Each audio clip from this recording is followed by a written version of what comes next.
السلام عليكم، مرحبا بكم معايا فيديو جديد على قناتكم عالم ميار. كنتمنى تكونوا بصحة جيدة وفي أفضل الأحوال.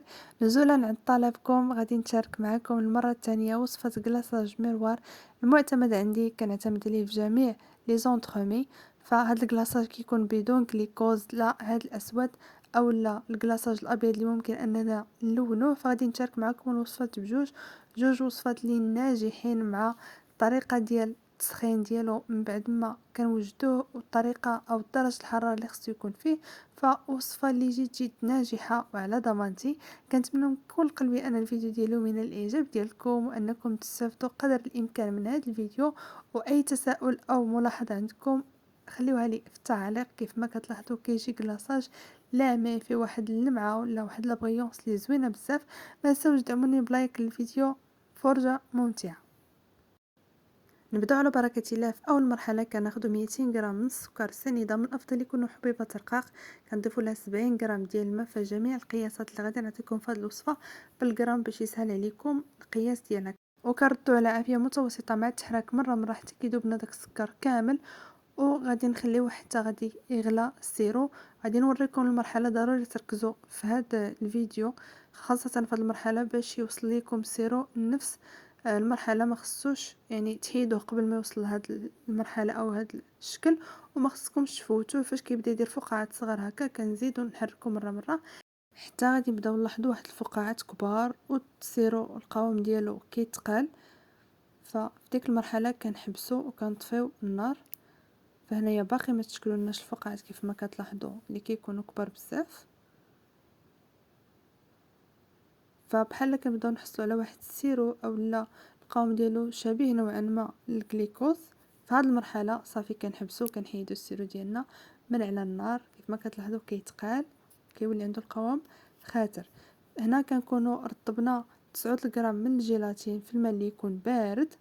غادي نخليهم على جنب، وفي نفس الوقت غنكونوا مسخنين 150 غرام ديال الكريمه السائله تكون وصل لدرجه الغليان. غادي نضيف على خليط السيرو او خليط الماء والسكر وكنخلطوهم مع بعضياتهم. بالنسبه لنوع الكريمه فممكن انكم تستعملوا الكريمه اللي كتكون حلوه، كيف ممكن انكم تستعملوا كريمه غير محلات لا بغيتو تنقصوا من الحلاوه ديال الكلاصاج ديالكم. انا هنا مستعمله هولالا. وغادي ناخد 80 غرام الكاكاو بودرة. فانا هنا مستعمله الكاكاو ديكبيل، كيكون اللون ديالو مفتوح وكذلك كتكون النكهه او لوغو فيه زوين بزاف. فكل ما استعملتو كاكاو اللي النوعيه ديالو جيده كل ما الكلاصاج غادي يجيكم لذيذ، وحتى ديك الحلاوه ما تكونش فيه بزاف واللون ديالو غادي يكون زوين بزاف. فضروري ما نغرب الكاكاو فاش نضيفو، وكنمزج المكونات مع بعضياتهم حتى كينسجموا. وفي هذه المرحله غادي نضيف الجيلاتين اللي غادي تكون رطبت مزيان في الماء. وكذلك الخليط كيكون باقي محافظنا على واحد درجه الحراره باش كيذوب لنا الجيلاتين. وباش تاكدوا ممكن انكم يعني دوزوا الخليط ديالكم بالميكسور بلونجونط. بالنسبه للبنات اللي ما عندهمش فكاينش مشكل، ممكن انكم تصفيوه غادي يكون كافي. فكندوزوه في الميكسور باش كنحيدوا اي حبيبات او تكتلات او حتى داك الجيلاتين الا ما دابش مزيان. فانا هنا غادي ندوزو شويه بالميكسور. حاولوا انكم ما تطلعوش الهواء باش ما يكونوش عندكم فقاعات في الكلاصاج ديالكم. غادي نغطي الوجه بابي اليمونتير. ضروري ما تغطيو الوجه يلامس داك البابي باش ما تشكلش لكم واحد القشره في الكلاصاج. غادي نخليه حتى ياخد درجه حراره الغرفه ومباشره غادي نوضعوه في الثلاجه. بالنسبه لوصفه الكلاصاج الابيض غادي نحتاجو 100 غرام ديال الماء كنضيفوها مع 200 غرام تاع سكر سنيده. كنوضعوهم على عافيه متوسطه مع التحراك حتى كيذوب السكر تماما. نفس المرحله اللي درنا في الكلاصاج الاسود حتى كيتشكلوا لنا دوك الفقاعات اللي كيكون الحجم ديالهم كبار. مباشره كنرطبوا 5 الورقات ديال الجيلاتين في الماء يكون بارد. وكنكونوا كذلك مسخنين 100 غرام الكريمه السائله اللي تكون وصل لدرجه الغليان. كنضيفوها على الخليط الماء والسكر. كنمزجو المكونات مع بعضياتهم. ومباشره غادي نضيفو الشوكولاته البيضاء. فهنا عندي 150 غرام الشوكولاته البيض نوعيه جيده. فهاد 150 ممكن اننا نغيروها بالشوكولاته العاديه، ممكن تستعملوا اي نوع لكن ما تحصلوش على نفس المذاق. كما كتعرفوا ان الشوكولاته غيش كيلعب دور كبير في الناحيه ديال المذاق. زائد 150 غرام تقريبا كتجي واحد 8 حتى ل 10 دراهم د الشوكولا غيش. فما كاينش شي فرق كبير في الثمن، وليكم الاختيار. كنخليوها واحد شويه عاد كنحركو باش كتذوب لنا بسهوله بالحراره ديال الخليط اللي عندنا في الاناء. حتى لما دابش راه غادي نضربوا المكونات كاملين بالميكسور، فاي حاجه بقات مكتله غادي نحيدوها، وكذلك غادي نوليو نصفيو الخليط وكنعصروا مزيان دوك الورقات ديال الجيلاتين مزيان من الماء، وكنضيفوهم للخليط وهو باقي شاد السخونيه. كنخلطو مزيان، كنحاولوا اننا نذوبوا داك الجيلاتين مع باقي المكونات، وغادي نصبوه في اناء اخر اللي غادي نميكسيو فيه واللي غادي نضيفو فيه كذلك الملون. هنا غادي نستعمل ملون ابيض.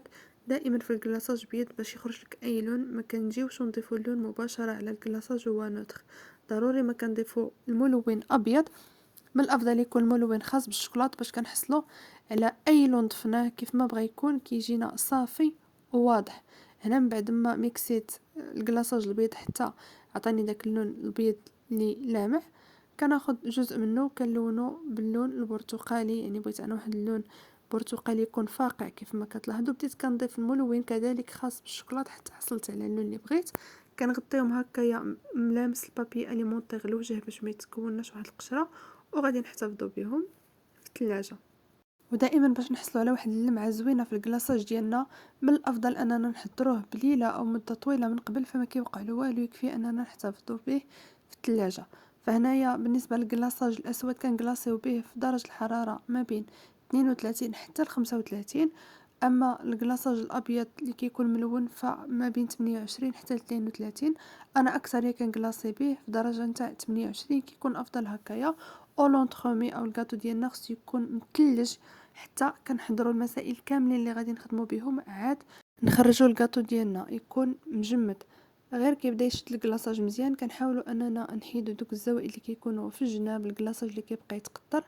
ملاحظه اخرى، الصحن اللي غادي نكلاصيو فيه او الاناء اللي غادي نحطو فوقه الكاطو ديالنا، من الافضل انكم تلبسوه بابي اليمونطيغ باش يسهل عليكم انكم تجمعوا داك الكلاصاج. ممكن انكم تضيفوا لون غامق وتوليو تخدموا به.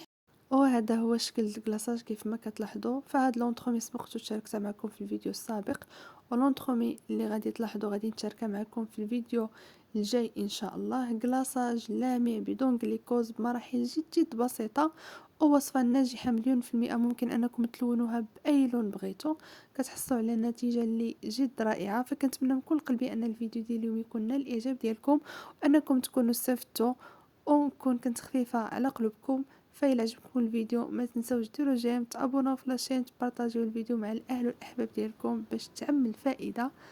خليت لكم الراحه.